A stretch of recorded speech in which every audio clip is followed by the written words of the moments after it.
Are you one of those people who prefers or loves or whatever you call it to be pro or against aggressive minorities?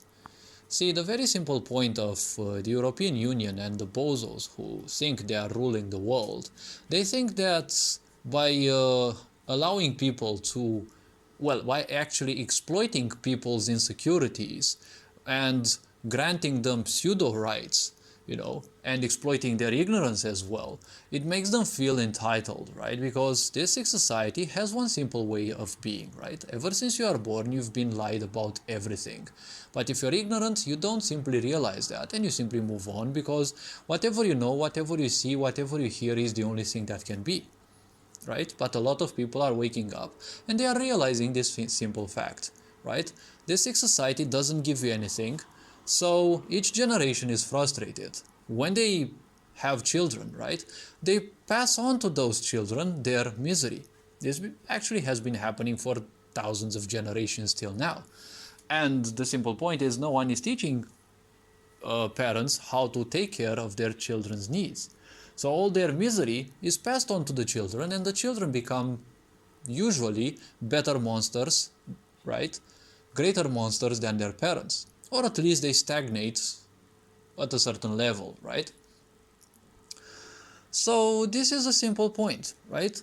When this happens, right, in a miserable society, well, a lot of destabilization may appear more and more. As ignorance grows, well, also problems will grow and, well, miserable people won't do anything to improve their quality of life, so they will always remain poor, right? Now, in this world, there have been made a lot of agendas, right, that, well, seek to destabilize people, seek to exploit their ignorance and the fact that society doesn't give you anything, right? When society doesn't raise you as you should, when you don't get enough attention, you end up living in wounded feminine and wounded masculine energies. There may be different names to this, but probably these are more commonly known.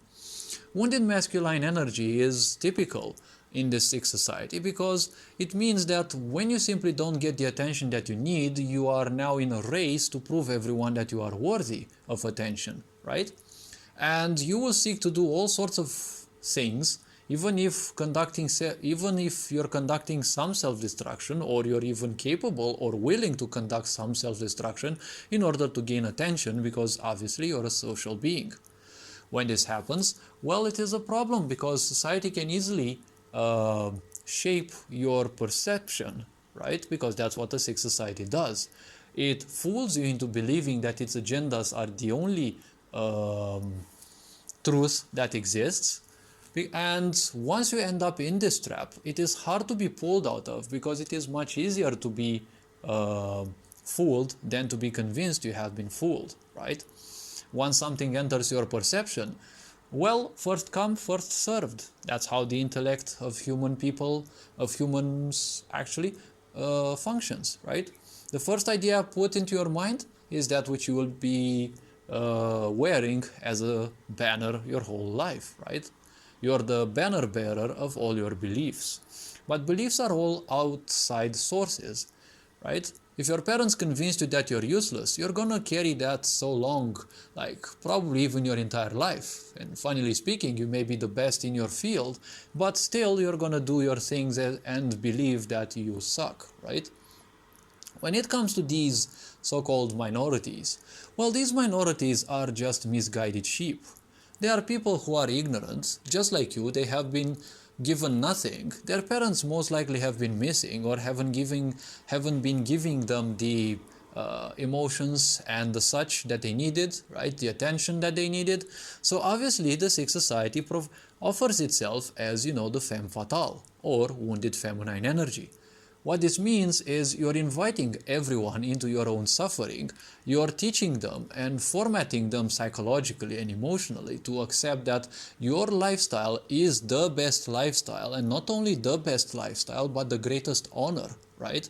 Because if you suffer, well, your suffering means you also want, indirectly or directly, that everyone else suffers, and at least more than you, because if they suffer more than you, you are going to feel much better, right? Because it can be much worse. So if others feel much worse than you, well, at least that's some kind of relief, because at least you don't suffer as much as them, right? Some people take it to an extreme because, well, what they want is to make sure that you suffer more than them. This is how ignorance functions, and it is easy to support, because when you make a lot of people believe in things that aren't natural, that aren't necessarily to the betterment of the collective, of the people, because see, a lot of people nowadays speak ignorantly because it's easy to observe an ignorant person. Ignorant people always speak about one, right? About the one, right?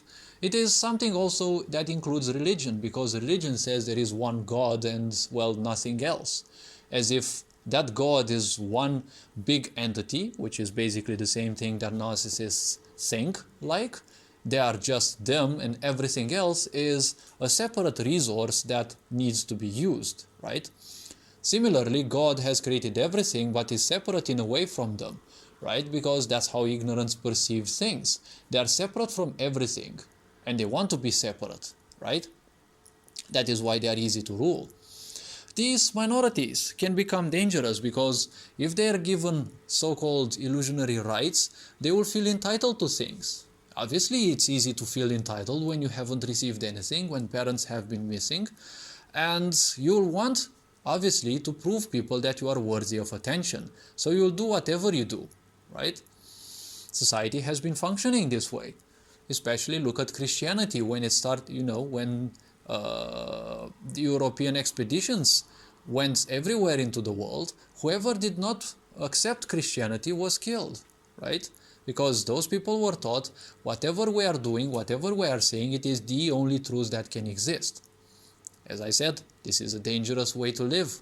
This is a dangerous way to cultivate people, because not only do you create splinters and, separation in between people, if this problem goes on way too many generations down the history line, it's gonna be much harder to change. For example, look at, Israel-Palestine war, because that's been happening for thousands of years. It's not something that triggered right now, right? So, do you think such ignorance needs to be punished? No, because when you punish it, you're gonna make matters worse, right? The only way to simply change such things, especially if they are deeply rooted into, dozens or hundreds of generations, well, education and teaching people how to be open and sensitive to societies. Because we can agree that religion has been a main culprit into the separation and wars around the world.